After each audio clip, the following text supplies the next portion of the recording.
Friends, आज की कहानी है विवाह बदला या प्रेम भाग 4।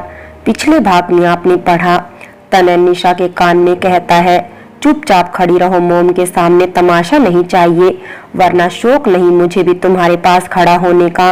अब आगे जिंदगी अपनी रफ्तार से चलने लगी थी। निशा और तनय भी दो नदी के किनारे जैसे थे, जो साथ तो सफर कर रहे थे लेकिन अभी तक एक नहीं हुए थे। वहीं दूसरी तरफ निशा सबसे खुश थी, सब उसका बहुत ख्याल रखते थे। करुणा जी को तो जैसे दो बेटी ही मिल गई हो। वहीं दूसरी तरफ पायल और रोकी भी अपनी प्यारी सी भाभी से बहुत खुश थे। निशा तनय की सब जरूरतों का ख्याल रखती, उसके कपड़े, उसके जूते, हर एक चीज, सब जिम्मेदारी अच्छे से संभाल रही थी। करुणा जी तो अपनी बहू से बहुत खुश थी। निशा सबका ध्यान रखती थी, घर भी संभाल लिया था उसने अच्छे से।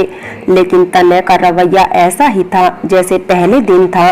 वो ना निशा से ढंग से बात करता था, ना उसको पूछता था।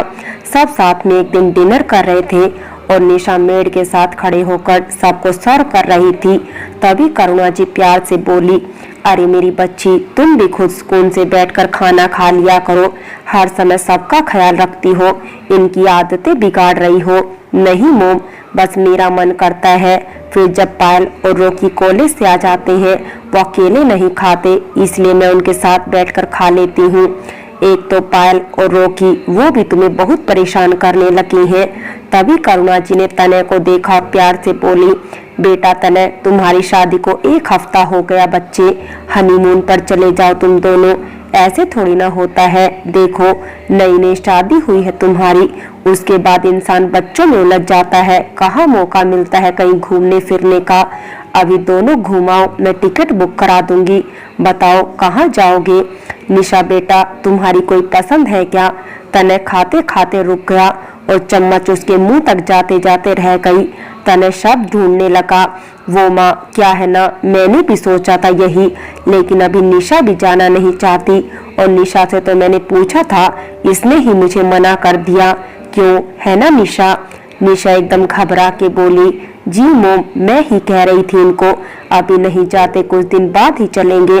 परेशान होने की क्या जरूरत है इसमें, अभी दिन ही कितने हुए हैं हमारी शादी को। दोनों की बात सुन के करुणा जी प्यार से बोली, बेटा देखो, नए जोड़े शादी होते ही हनीमून पर जाते हैं, और तुम दोनों भी चले जाओ। मैं अगले हफ्ते की टिकट बुक करा रही हूँ तुम्हारी, और तुम दोनों पेरिस जा रहे हो, इसके आगे कुछ नहीं सुनना मुझे।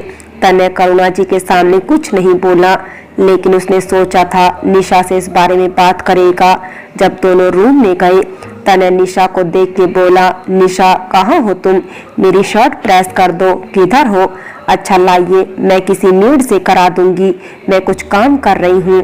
मेरी बीवी तुम हो या फिर मेड? तनय गुस्से से बोला। तो निशा कुछ नहीं बोली। इस घर में राज तुम कर रही हो या फिर वो? निशा चुप हो गई थी। जाओ चुपचाप, जो कहा है वो करो। निशा घबराहट में तनय की शर्ट प्रेस कर रही थी, लेकिन तभी पता नहीं क्या हुआ, तनय की शर्ट जल गई और तनय का गुस्सा 7वें आसमान पर पहुंच गया। What the hell with you, what are you doing? तुम बहन जी हो और बहन जी ही रहोगी। एक काम ढंग से नहीं होता तुमसे, कुछ करना भी नहीं आता तुम्हें। वो मेरा हाथ भी जल गया, निशा गुस्से में बोली।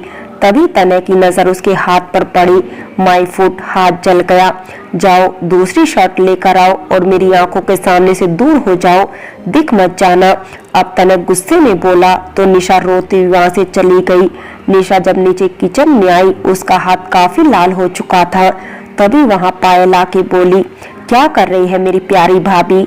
निशा ने पायल को देख के अपना हाथ पीछे कर लिया और आंसू साफ करके बोली, क्या हो रहा है यहाँ? वो भाभी कॉफी बनाने आई थी, आपके लिए भी बना दूं क्या?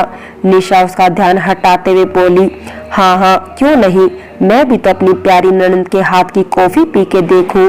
पायल की नजर निशा के हाथ पर जा रही थी। पायल निशा को भाभी मानती ही नहीं थी, बिल्कुल बहन जैसी थी दोनों। उसने निशा की आंखें देखते ही पहचान लिया था। अब भाभी चलिए, बहुत हुआ यह ड्रामा, अब चुपचाप बताइए क्या बात है? निशा मुस्कुराकर बोली, अरे कुछ भी नहीं पायल।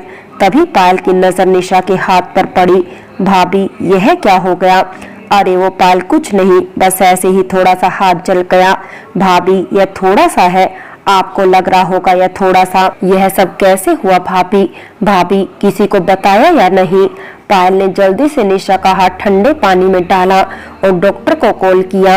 अरे पायल, डॉक्टर की जरूरत नहीं थी, जरा सा ही तो जला है, प्लीज भाभी रहने दीजिए। आप तो पता नहीं कैसे, मतलब कैसे आप थोड़ा सा भी ख्याल नहीं रखती अपना, और भाई ने नहीं देखा यह? निशा ने बड़ी खूबसूरती से झूठ बोल दिया। नहीं नहीं पायल, अगर वो देख लेते तो खुद ध्यान रखते, उन्होंने भी नहीं देखा।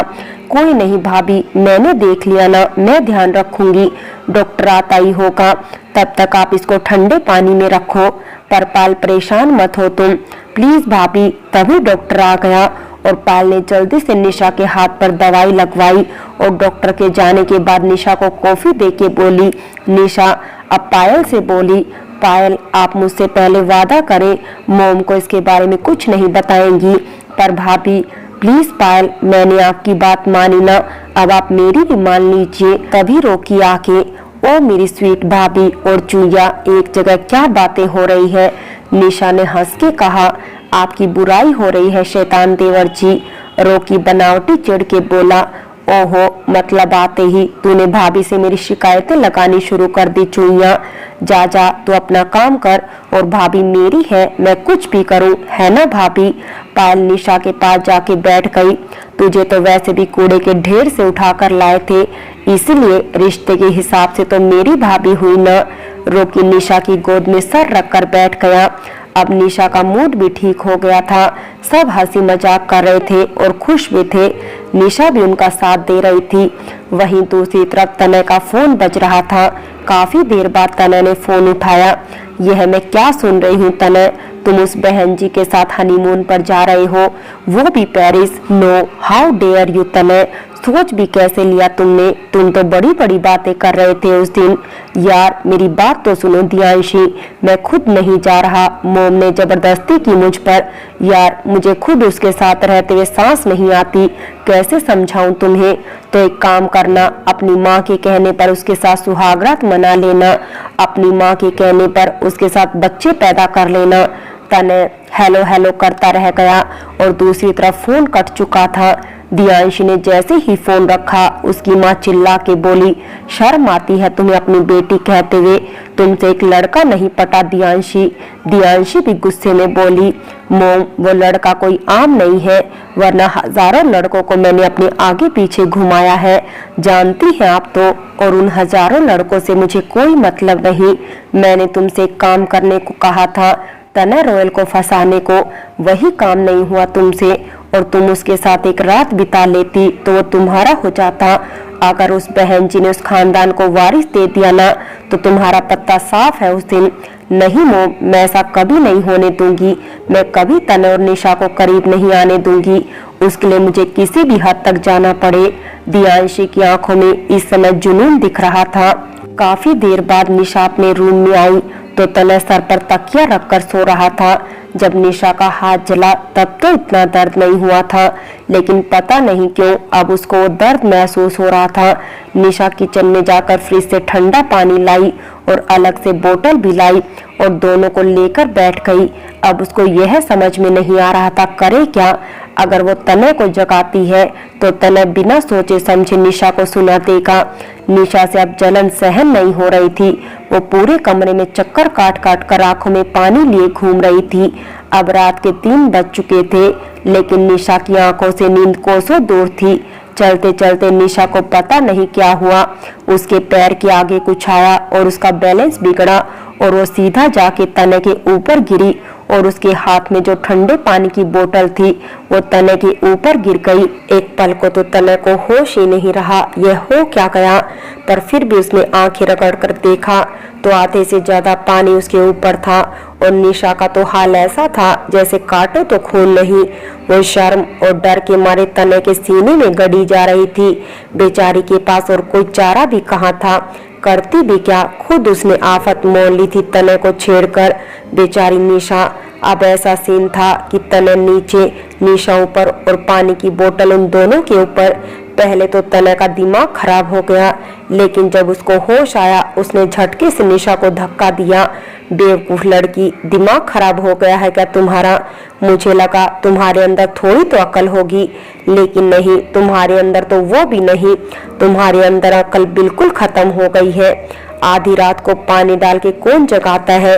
वो तनय जी, सॉरी, मैंने जानबूझकर नहीं किया, गलती हो गई, माय फुट, गलती हो गई। भगवान कहाँ फंसा दिया, ढंग की बीवी ही दे देता। यह क्या नमूना मेरे पल्ले बांध दिया। इसको कैसे तो अपने दोस्तों से मिलाऊं, कैसे इसको किसी से इंट्रोड्यूस करवाऊं। ओ शट, अब मेरा मुंह क्या देख रही हो खड़ी खड़ी? जाओ यहाँ से, दिमाग खराब मत करो। अब साफ करो यह सब और मेरे दूसरे कपड़े निकालो, और हाँ, खुद भी जाकर चेंज कर लेना, वरना फिर मेरी माँ मुझे डांटेगी कि मैंने ही कुछ करा होगा। एक तो तुमने पता नहीं सब पर क्या जादू किया है, मेरे घर वालों पर यह भूल गए हैं उनका एक बेटा भी है। बस उनको यह याद है एक बहू बेचारी है उनकी, जिस पर उनका बेटा भर भर कर जुल्म करता है, बस यह रह गया है। और जरा बता भी दिया करो सबको जाके, जुल्म कौन करता है, मैं या फिर तुम खुद? क्योंकि जहाँ तक मुझे अपना रिकॉर्ड याद है, अब तक न तो मैंने तुम्हें रात के 3 बजे पानी डालकर उठाया है और न ही मैंने तुम्हारा कोई कपड़ा जलाया है, लेकिन तुमने सब काम बड़े अच्छे से किए हैं। निशा को कभी तने की बातों पर हंसी आ रही थी, कभी उसका दिल दुख रहा था, लेकिन फिर भी इन सब के बाद आज पहली बार ऐसा था, निशा तने की बात पर हंस रही थी। तने ने भी आज निशा को पहली बार हंसते हुए देखा था।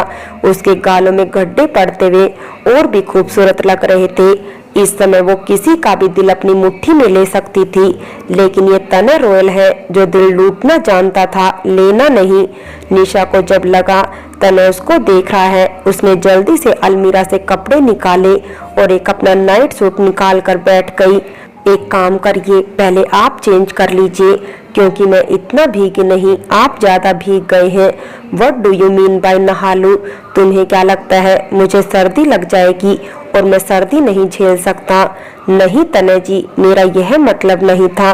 जो भी था, जाओ जाके पहले तुम चेंज कर लो। निशा बिना कुछ बोले तिरछी नजरों से तने को देखकर चली गई। अब तने ने कह तो दिया था, लेकिन उसका छींक छींक कर बुरा हाल था और सर्दी भी लग रही थी। अंदर निशा सब सुन रही थी। एक तरफ तो उसको फिक्र हो रही थी और दूसरी तरफ मजा आ रहा था। बड़े खुश थे ना, हीरो समझ रहे थे अपने आप को। अब झेलिए, लग गई ना ठंडी।